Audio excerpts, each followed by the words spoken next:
Assalamu alaikum students. Today we will start chapter number 3.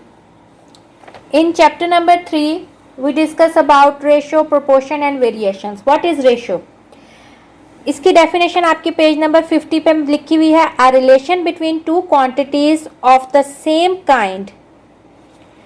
Same kind से मतलब है कि सेम यूनिट के अंदर होना जरूरी है. यानी अगर आप दो चीजों के दरमियान रेशो ले रहे हैं तो दोनों का यूनिट सेम हो. यानी अगर किलोग्राम ले रहे हैं एक चीज का तो दूसरे का भी किलोग्राम होगा, वरना आप उसको कन्वर्ट करके रेशो लेंगे यानी सेम यूनिट में लाके. तो उसने कहा है कि दो क्वांटिटीज की जो सेम काइंड को हो उनके दरमियान जो रिलेशन होता है उनको हम क्या कहते हैं, रेशो. जैसे कि अगर आपके पास ए और बी दो क्वांटिटीज हैं सेम काइंड की, तो हम इसके रेशो को कैसे लिखते हैं, ए रेशो बी. इस साइन को हम पढ़ते हैं रेशो, या ए बाय बी फ्रैक्शन के फॉर्म में ये ए बाय बी के फॉर्म में आता है और रेशो में हम इसको ऐसे लिखते हैं. नीचे उसने एक एग्जांपल भी दी हुई है. If a hockey team wins 4 games and loses 5 then the ratio of the games won to the lost is 4:5. 4 गेमें जीती हैं और 5 हारी हैं, तो हम क्या लिखेंगे, 4 जीती 5 हारी, 4:5, या फ्रैक्शन में लिखेंगे 4/5. रेशो में जो ऑर्डर होता है वो बहुत अहम होता है. यानी अगर आपने गेम हम कर रहे हैं game win by loss, win पहले आएगा और लॉस बाद में आएगा, इसलिए पहले 4:5. अगर होता है लॉस बाय विन तो पहले हमें लॉस वाला लिखना चाहिए था ऑर्डर और फिर विन वाला. तो रेशो में ऑर्डर मैटर करता है कि आप किस उसमें रेशो ले रहे हैं, किस रिलेशन, यानी विन बाय लॉस से ले रहे हैं या लॉस बाय कितने हुए मुकाबले में, जीते कितने, इस तरह. यानी रेशो में ऑर्डर बहुत मैटर करता है. दूसरा, जो रेशो में पहली चीज होती है, पहली वैल्यू, यानी जैसे ये 4 है या ए है, उसको हम कहते हैं एंटीसीडेंट, और जो बाद वाली चीज होती है उसको हम कहते हैं कॉन्सिक्वेंट. ए को हम क्या कहेंगे, जो पहले आता है वो होगा एंटीसीडेंट, और जो बी वाली चीज है यानी जो बाद में आती है उसको हम कॉन्सिक्वेंट कहते हैं. और रेशो की कोई यूनिट नहीं होती क्योंकि दोनों सेम यूनिट के साथ होते हैं, और फ्रैक्शन में आपको पता है यूनिट ऊपर नीचे जब आप लिखते हैं तो वो कैंसिल आउट हो जाती है, इसलिए रेशो की कोई यूनिट नहीं होती. ये आपको एमसीक्यू के लिए ये तीनों चीजें जो हैं आपको जहन में रखनी चाहिए. फिर आता है आपके पास प्रोपोर्शन. प्रोपोर्शन क्या होता है, जब आप दो रेशो को एक्सप्रेस करते हैं इक्वलेंस में, यानी दो रेशो उसको बराबर करते हैं, उसको हम कहते हैं प्रोपोर्शन. यह आपके पेज नंबर 51 पे लिखा हुआ है. A proportion is a statement which is expressed as an equivalence of two ratio. जब आप दो रेशो का इक्वलेंस लेते हैं तो उस पूरे एक्सप्रेशन को क्या कहते हैं आप, प्रोपोर्शन. यानी अगर फर्ज करें आपके पास एक रेशो है ए रेशो बी और एक रेशो है सी रेशो डी, इनके दरमियान अगर आप इक्वल टू डाल के उसको एक्सप्रेस करेंगे तो ये अब मिला के क्या बन गया आपके पास, प्रोपोर्शन. जो बीच वाली वैल्यूज होती हैं, जैसे ये ब्लू से जो हाईलाइट की हैं बी और सी, इसको हम कहते हैं मीन, यानी ये मिड में है इनको मीन. और जो कॉर्नर पे आपके पास रह जाते हैं यानी बाहर की तरफ, इसको हम कहते हैं एक्सट्रीम वैल्यूज. प्रोपोर्शन में जब आप दो रेशोज को इक्वलेंट करते हैं तो जो बीच वाली वैल्यूज होती हैं उनको हम मीन कहते हैं, और जो बाहर वाली वैल्यूज हैं उनको हम एक्सट्रीम वैल्यूज कहते हैं. अब हम एक्सरसाइज स्टार्ट करते हैं. एक्सरसाइज में क्वेश्चन नंबर 1 है, express the following as a ratio A ratio B and as a fraction in its simplest form, यानी लोएस्ट फॉर्म में. आपने इसको रेशो की फॉर्म में लिखना है और फ्रैक्शन की फॉर्म में भी, लेकिन लोएस्ट फॉर्म में, यानी सिंप्लीफाई करके लोएस्ट फॉर्म में लेके आना है. तो क्वेश्चन नंबर 1 का पार्ट 1 है ₹750 और ₹1250. तो सबसे पहले देखिए दोनों की यूनिट सेम है. अगर हम इसको फ्रैक्शन की फॉर्म में लिखें तो हम लिख सकते हैं,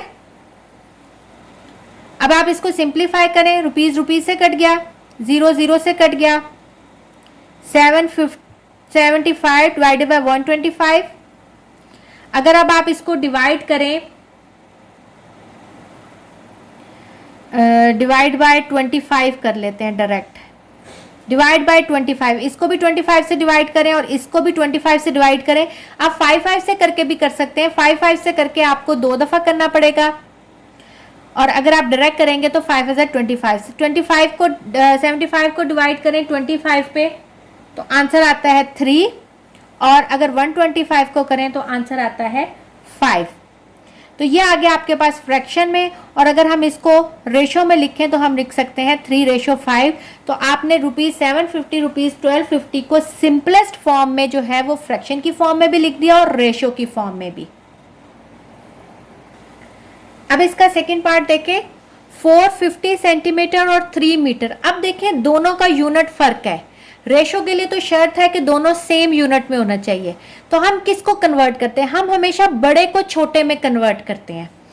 तो अगर आपके पास ये 450 सेंटीमीटर है, तो अगर हमने इसको सेंटीमीटर में लाना है, मीटर बड़ा है सेंटीमीटर छोटा है, तो हमें पता है कि 1 मीटर जो है वो 100 सेंटीमीटर के बराबर है। तो अगर आपने बड़े को छोटे में करना होता है तो हमेशा मल्टीप्लाई करते हैं। तो हम 3 को 100 से मल्टीप्लाई करेंगे तो ये आपके पास आ जाएगा सेंटीमीटर में, यानी एक आ गया 450 सेंटीमीटर और एक आ गया आप 300 सेंटीमीटर। अब आप इसको सिंपलेस्ट फॉर्म में कर सकते हैं, यानी अब हम लिख सकते हैं 450 सेंटीमीटर ओवर 300 सेंटीमीटर। 0 0 से कट गया, सेंटीमीटर सेंटीमीटर से, 45 ओवर 30। अब चले मैं आप लोगों को इस दफ़ा स्टेप बाय स्टेप बताती हूँ। अगर हम इसको डिवाइड बाय 5 करें और इसको भी डिवाइड बाय 5 करें तो क्या आंसर आ जाएगा? एक बात याद रखें, अगर एक ही चीज़ से डिवाइड करें, जैसे अगर ऊपर 5 से करें तो नीचे भी आपने 5 से डिवाइड करना है। तो 5 को डिवाइड करेंगे तो आ जाएगा 9 और 5 को डिवाइड करेंगे 30 पे तो आ जाएगा 6। अब देखें 3 3 9 और 3 2 6, तो ये आ जाएगा 3/2 और रेशो में लिखेंगे तो 3:2। अगला इसका पार्ट है 4 kg 2 और दूसरी वैल्यू है 2 kg एंड 750 ग्राम। अब देखिए इस पूरी वैल्यू में सबसे छोटा यूनिट 750 ग्राम है, लेकिन एक वैल्यू जो है वो 4 kg है, एक 2 kg भी है और साथ एडिशनल 750 ग्राम है। इसका मतलब है आपने इस 4 kg को भी ग्राम में लेके आना है, इस 2 kg को भी ग्राम में, और ये ऑलरेडी आपके पास ग्राम में है। हमें पता है कि आपके पास 1 kg जो है वो बराबर होता है 1000 ग्राम के। तो अगर आप 4 को 1000 से मल्टीप्लाई करें, ठीक है, और आपके पास ये 2 kg है, इसको भी आप 1000 से मल्टीप्लाई करें, लेकिन ये 750 जो है वो एक्स्ट्रा 7 ग्राम में है। इसका मतलब ये आपके पास 750 ग्राम जो है वो ऐड हो रहा है। ये भी ग्राम में हो गया, ये भी ग्राम में हो गया। तो क्या आंसर आ जाएगा? 4000 ग्राम, 2000 ग्राम प्लस 750 ग्राम। अब ये दोनों सेम यूनिट है, इसका मतलब इनको आप ऐड कर सकते हैं। तो आप लिख सकते हैं 4000 ग्राम और 2750 ग्राम। अब दोनों की यूनिट सेम होगी। अब आप इसको डिवीजन में लिख सकते हैं। ये आपके पास ग्राम ग्राम से कट जाएगा, 0 0 से कट जाएगा, आपके पास आ जाएगा 400 डिवाइडेड बाय 275। डायरेक्ट आप इसको काट दें 25 पे, या आप अगर तोड़ के भी काटना चाहते हैं जैसे मैंने ऊपर वाले क्वेश्चन में किया तो आप वैसे भी कर सकते हैं।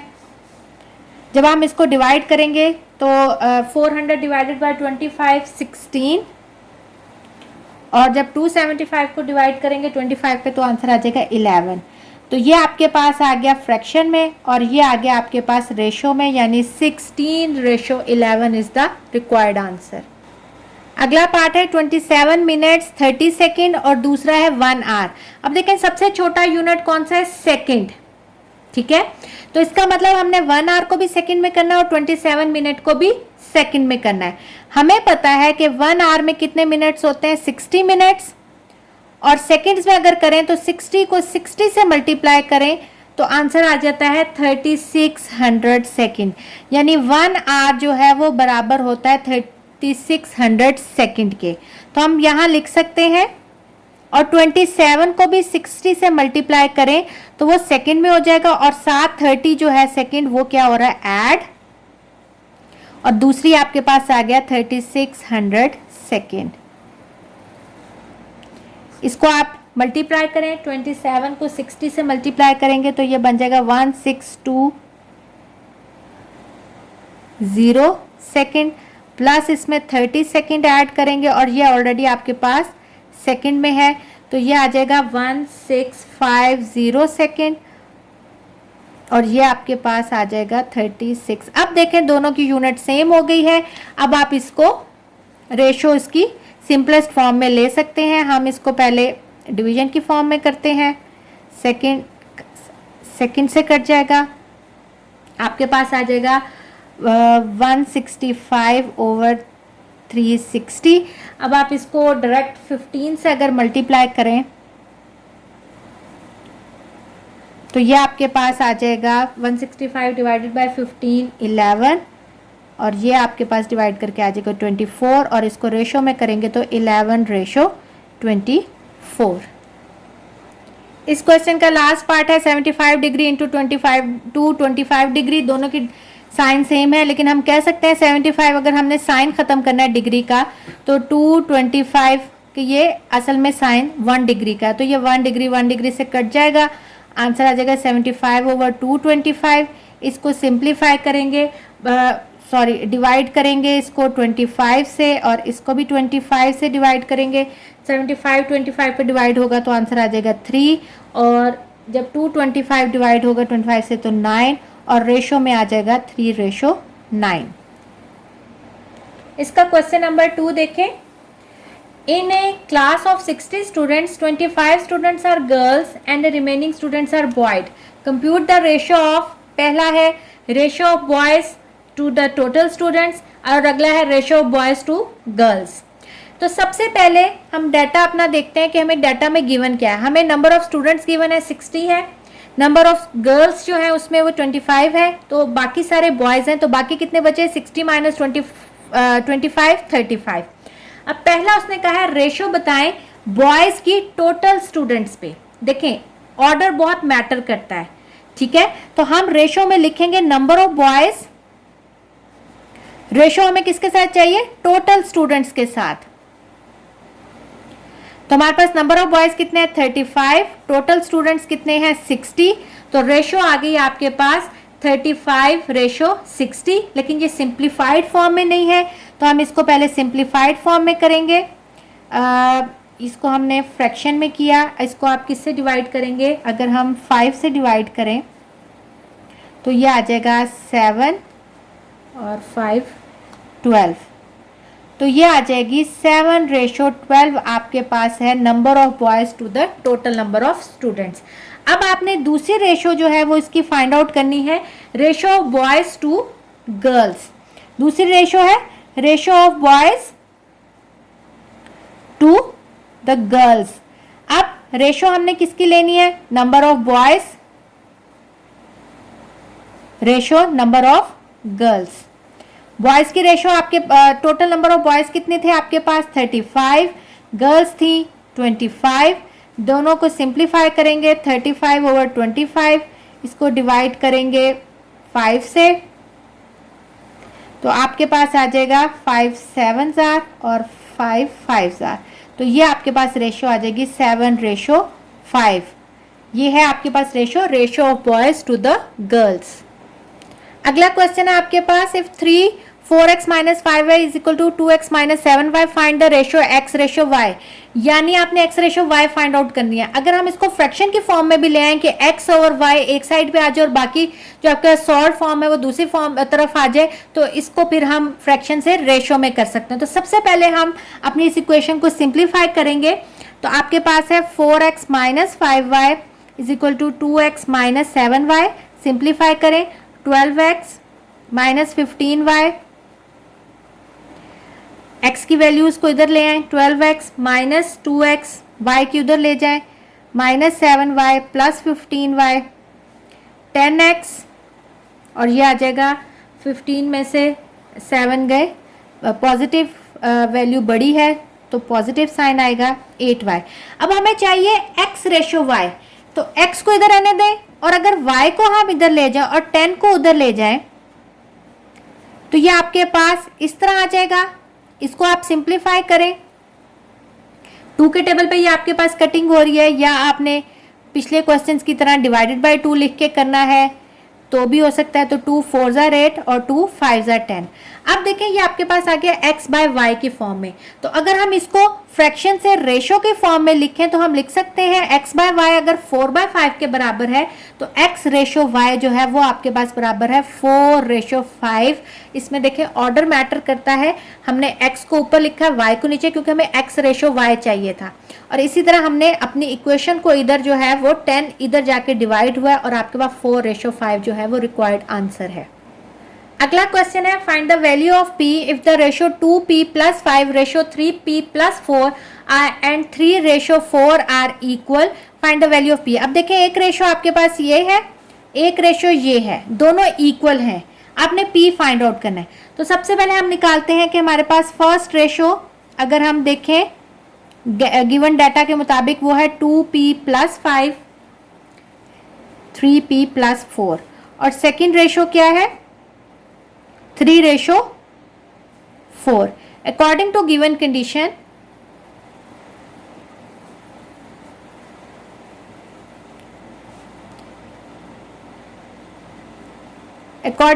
कंडीशन आपके पास दोनों रेशोज जो हैं वो इक्वल है।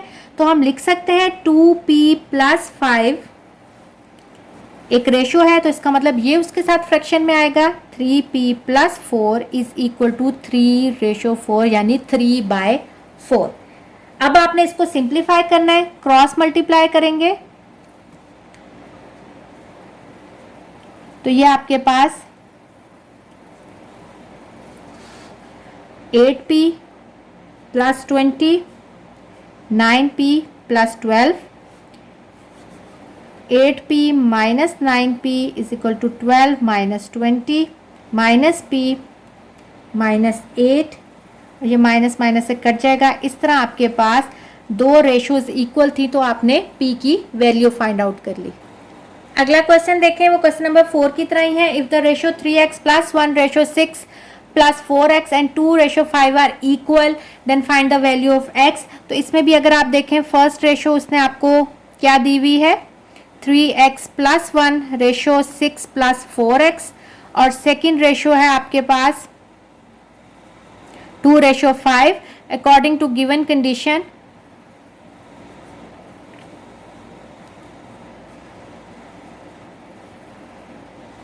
आपके पास अगर हम इसको फ्रैक्शन की फॉर्म में लिखें तो हम लिख सकते हैं 6 + 4x = 2/5 क्योंकि दोनों रेशोज इक्वल है। अब आपने इसको क्रॉस मल्टीप्लाई करना है 5 3x + 1 2 6 + 4x 15x + 5 12 + 8x 15x - 8x 12 - 5 15 में से 8 गए 7x 12 में से 5 गए 7 तो x आ जाएगा आपके पास 1। तो इस तरह हमारे पास दो रेशोज इक्वल थी तो हमने अननोन की वैल्यू फाइंड आउट कर ली। अगला क्वेश्चन है question number 6। Two numbers are in the ratio 5/8 if 9 is added to each number we get a new ratio 8/11 find the number। वो कहता है कि आपके पास दो नंबर्स हैं वो इस रेशो में है 5/8 लेकिन अगर हम 9 इसमें ऐड करते हैं तो हमारे पास एक नया एक रेशो बन जाती है 8/11। आपने वो नंबर फाइंड आउट करना है, ऐसा नंबर जो इस रेशो में है 5/8 की फॉर्म में। उसने क्या आपके पास दो नंबर्स हैं जो कि इस रेशो की फॉर्म में है, इसका मतलब वो एक ही ऐसा नंबर है जो इन दोनों के साथ है जिसकी वजह से वो रेशो जो है वो 5x जो है वो 8x के बराबर होगी। तो सबसे पहले अगर हम वो नंबर सपोज करते हैं कि let x be the number, ठीक है, तो सबसे पहले हम कहते हैं कि two numbers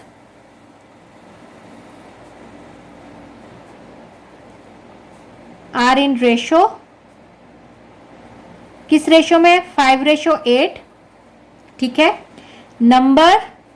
number to be added, जो नंबर हमने ऐड किया दोनों में वो क्या है 9, ठीक है। अब let x be the number, तो अगर हम कहें तो या पहले लिख लें न्यू रेशो। न्यू रेशो हमारे पास बनेगी 8:11। अब वो कौन सा नंबर है, वो हमारे पास x नंबर है। तो x जो है वो 5 के साथ भी है, 8 के साथ भी है, इसलिए वो दोनों जो है वो एक रेशो में बन रहा है 5x रेशो 8x। जब इसमें आप 9 नंबर ऐड करेंगे यानी 5x plus 9 ratio 8x plus 9, तो आपके पास एक नई रेशो बनेगी जो कि होगी 8:11। आपने वो x नंबर फाइंड आउट करना है। न्यू रेशो बन गई आपके पास 8:11। तो मैंने कहा है let x be the number, लेकिन x नंबर अकेला नहीं है, वो 5 और 8 के साथ है। तो मैं कहूंगी लेट जो हमारे पास फर्स्ट नंबर है वो क्या है 5x, एंड सेकेंड नंबर है वो नंबर x ही, लेकिन वो अकेला नहीं है, वो किसके साथ है 5 और 8 के साथ है, इसलिए वो जो दो नंबर्स हैं वो 5x रेशो 8x की फॉर्म में है। ठीक है, तो हमारे पास अकॉर्डिंग टू गिवन कंडीशन क्या बनेगा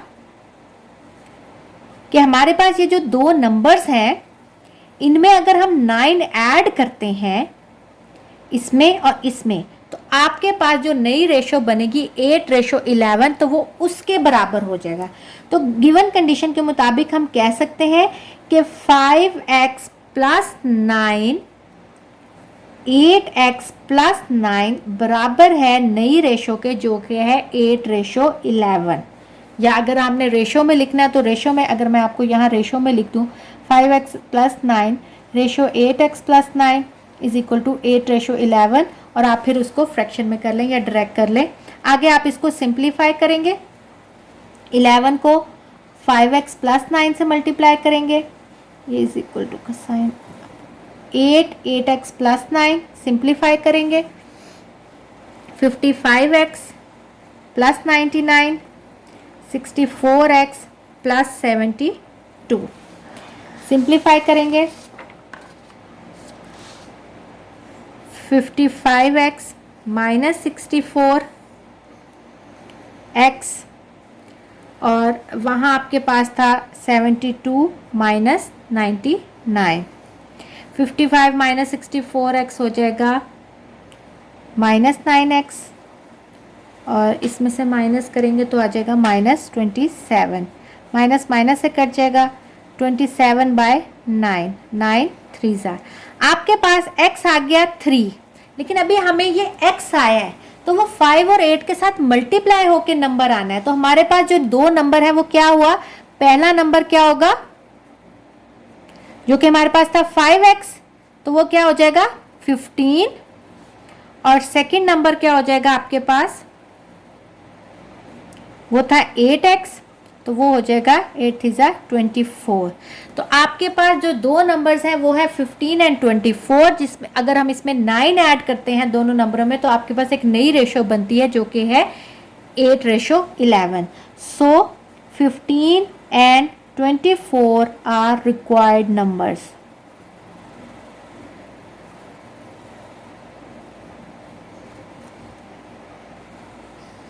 अगला क्वेश्चन है आपके पास, ये सेम क्वेश्चन नंबर 6 की तरह है। If 10 is added in each number of the ratio 4:13 we get a new ratio 1:2। What are the numbers. आपके पास रेशो जो है वो टू नंबर्स की क्या है 4:13। अब आपने उसमें एक नया नंबर ऐड किया 10, तो अब आपके पास नई रेशो बन गई 1:2। आपने बताना है कि वो रेशो यानी वो नंबर्स क्या था। तो हमने कहा है कि लेट फर्स्ट नंबर जो है वो आपके पास है 4x और सेकेंड नंबर है 13x।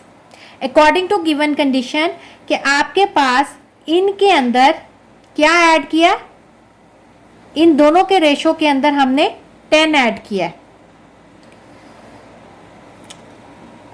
10 ऐड किया, तो वो एक नए रेशो के बराबर होगी जो कि है 1:2। आपने जो आपको एक गिवन कंडीशन दी हुई थी उसमें था कि आपके पास 4x प्लस 10 जो है वो रेशो 13x प्लस 10 जो है वो बराबर हो गया 1:2। और अगर आप इसको फ्रैक्शन के फॉर्म में लिखें तो हम इसको ऐसे लिख सकते हैं। आगे आप इसको खुद कंप्लीट करेंगे, इसको क्रॉस मल्टीप्लाई करके आगे आप इसको खुद कंप्लीट करके x की वैल्यू निकाल देंगे और बताएंगे कि आपके पास रिक्वायर्ड नंबर, पहला नंबर क्या है x को इससे मल्टीप्लाई करके, दूसरा नंबर क्या है x को 13 से मल्टीप्लाई करके, और नीचे आप लिख देंगे कि आपके पास रिक्वायर्ड नंबर्स कौन से आए हैं। अगला क्वेश्चन है find the cost of 8 kgs of mangoes if 5 kg of mangoes cost ₹250। आपने 8 केजी के मैंगो की कॉस्ट फाइंड आउट करनी है और आपके पास 5 केजी मैंगो की कॉस्ट आपको दी हुई है। तो सबसे पहले मैंगोस हमें जो गिवन है वो कितने हैं, जिसकी प्राइस दी हुई है 5 KG. Cost of 5 KG mangoes कितने हैं हमारे पास, 250 रुपीज़। आपके पास हमने जो मालूम करना है, the price of 8 KG mangoes हम लेट कर रहे हैं, कितना है, x रुपीज़ किया। और हमारे पास मैंगोस जो हमने पता करने थे वो कितने थे, कितने के थे, 8 केजी के। अब अगर आप देखें, हम रेशो हमेशा सेम उसके दरमियान लेते हैं, ठीक है। तो अगर आप देखें हमारे पास सेम यूनिट कौन कौन से हैं, 5 केजी, 8 केजी। तो हम लिख सकते हैं 5 केजी रेशो 8 केजी बराबर है 5 की प्राइस कितनी है, इज इक्वल टू, हम उसके साथ उसको लिखेंगे, पहले 5 लिखा है तो उसकी प्राइस लिखेंगे जो कि है 250 रुपीज़, और 8 की आपने मालूम करनी है, उसकी हमने लिख देंगे x रुपीज़। दोबारा बताती हूँ, हमने सेम रेशो हमने पढ़ा था कि सेम यूनिट्स के दरमियान होता है। तो 5 और 8 के दरमियान हम ले रहे हैं, दोनों केजीज हैं। 5 की प्राइस उसने हमें दी हुई थी 250, इसलिए पहले यहाँ 5 है तो यहाँ भी 5 है। 8 की हमने मालूम करनी है तो 8 केजी के साथ हमने x लिख दिया। अब अगर आप इसको फ्रैक्शन में लिखें तो आप लिख सकते हैं, क्रॉस मल्टीप्लाई करें, 5x 8 into 250 x 8 into 250 divided by 5, simplify कर लें, 5 5 25 और 8 को 50 से मल्टीप्लाई करें तो आपके पास आ जाएगा 400 रुपीज़। तो आपके पास जो कॉस्ट होगी, cost of 8 kilogram of mangoes rupees 400। इसका 9th क्वेश्चन देखें, if a ratio b is equal to 7 ratio 6 find the value of 3a plus 5b ratio 7b minus 5a। आपने अब इस पूरे की वैल्यू फाइंड आउट करनी है और आपको a रेशो b दिया हुआ है। हमें क्या गिवन है, a रेशो b जो है वो बराबर है 7 रेशो 6 के, और अगर हम इसको फ्रैक्शन में लिखें तो ये बराबर होगा 7/6 के। अब आपने इसकी वैल्यू फाइंड आउट करनी है तो आपने इसको किसी तरह a बाई बी की फॉर्म में लाना ताकि हम वहां वैल्यू पुट करके उसको सिंप्लीफाइड कर लें। तो हमारे पास 3a plus 5b ratio 7b minus 5a। अगर आप इसको फ्रैक्शन की फॉर्म में लिखें तो हम लिख सकते हैं 3a plus 5b divided by 7b minus 5a। अब आप देखें यहाँ a और b है, a बाय b की फॉर्म में नहीं है। अगर आपने इसके नीचे भी b लाना है तो क्या, अगर आप ऊपर वाले फ्रैक्शन को b से डिवाइड करें तो यहाँ a बाय b आ जाएगा और इसका b कट जाएगा और हमें यहाँ सिंपल आपके पास एक कांस्टेंट वैल्यू आ जाएगी। और इसी तरह अगर आप डिनोमिनेटर को भी b से डिवाइड करें तो b से कट जाएगा और यहाँ आपके पास a बाय b आ जाएगा। तो अगर हम अपने न्यूमरेटर और डिनोमिनेटर को डिवाइड करें b से, मैं लिखूं dividing numerator and denominator by b, we get, अगर हम b से डिवाइड करें तो क्या होगा, 3a plus 5b over b, 7b minus 5a over b। आप देखें ये b जो है अगर होल के नीचे है तो हम इसको इंडिविजुअली ला सकते हैं क्योंकि हमें a बाई b चाहिए, तो b इसके नीचे भी आ जाएगा और इसके नीचे भी आ जाएगा। तो हम लिख सकते हैं 3a by b plus 5b by b, इसी तरह नीचे आ जाएगा 7b by b minus 5a/b। अब देखें आपके पास ये b से कट गया, ये b से कट गया। ए बी की वैल्यू हमारे पास क्या थी वो हम पुट कर देते हैं। ए बी की वैल्यू हमारे पास थी 7/6, तो हम यहाँ लिख देंगे 7/6 प्लस 5 माइनस 5 7/6। सिंप्लीफाई करें इसको, अगर आप 7 3 21/6 प्लस 5 7 माइनस 7 35/6। अब अगर आप एलसीएम लें, इसका ऊपर वाले का भी एलसीएम लें, क्योंकि एलसीएम ले बगैर आप ऊपर नीचे नहीं काट सकते। तो 21 प्लस 6 5 30, और नीचे भी अगर आप एलसीएम लें 7 6 42 माइनस 35/6। अब देखें ये इसका डिनोमिनेटर है और ये इसका डिनोमिनेटर है, तो ये आपस में कट जाएंगे। आपके पास आ जाएगा 21 प्लस 30 51, और 42 माइनस 35 7। तो आपके पास यहाँ क्या था, आपके पास था 3a plus 5b ratio 7b minus 5a की आपके पास वैल्यू आ गई। तो मैं यहाँ लिख दूंगी 3a plus 5b ratio 7b minus 5a बराबर है 51/7 के। और यही आपने रिक्वायर्ड इसमें वैल्यू फाइंड आउट करनी थी। तो मैंने लिख दिया 3a plus 5b ratio 7b minus 5a बराबर है 51/7 के। तो हमने इसी रेशो की हमने इसकी वैल्यू फाइंड आउट करनी थी, जो कि हमारे पास आ गई 51/7। होप स्टूडेंट्स कि आपको 3.1 के क्वेश्चन नंबर 9 तक समझ आई होगी। इंशाल्लाह हम आगे जो फर्दर एक्सरसाइज कंप्लीट करेंगे अगले लेक्चर में। ओके स्टूडेंट्स, टेक केयर, अल्लाह हाफिज़।